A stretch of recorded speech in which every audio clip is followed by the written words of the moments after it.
This is what my game looked like 1 week ago, and this is what it looks like now. In the past week, I've written over 700 lines of code and spent 6 hours getting it from this, a half-complete menu select tool, into this. But how did I get this far in just 1 week? Let me show you. Now, I feel like I should give some light background on this project first. I started developing this game back at the start of 2022 using RPG Maker MV. I had planned to release it in June of that year, which later turned to July, then March of this year, and now I'm just wanting to get it out before 2025. Changed engines from RPG Maker to Game Maker Studio 2 in around July of last year, and I'm working on the 7th version of this project, and plan for this to be the last Game Maker project I make for this game, so let's get into the programming. And if you could like and subscribe, it would be greatly helpful. Each subscriber I get in this month is another 50 lines of code for me to write, so if you want to see this game completed, I'd recommend subscribing so you don't miss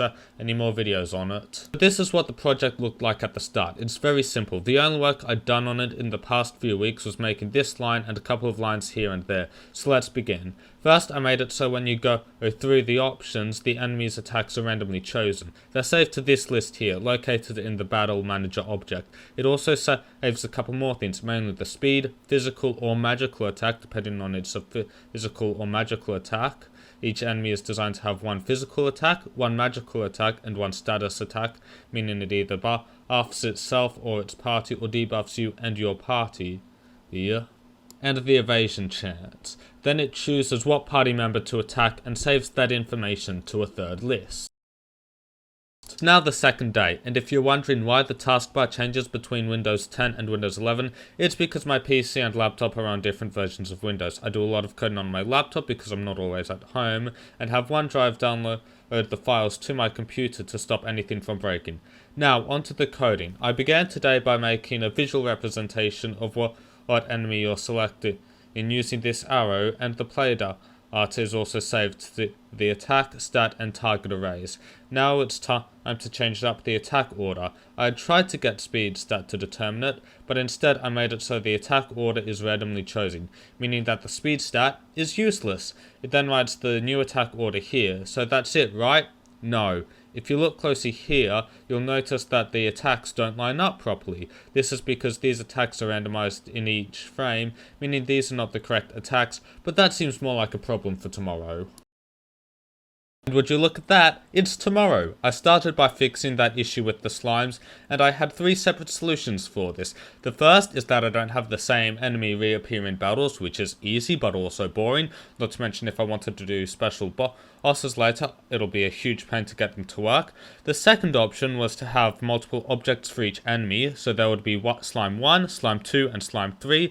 This would work, but would also greatly increase the number of objects in the game, not to mention that it would make it incredibly easy for a mistake to be made and go unnoticed, so I decided to do the hardest one object, meaning that it appears multiple times, but doing this wasn't as hard as I thought it would be. I started by moving some code from the Battle Manager to the enemy parent, and it actually works on the first try. The correct attacks are in order. The only limitation to this is that the enemies are in this set order, so the top one will always go first, then the second, then the third, but I feel that's a pretty fair compromise.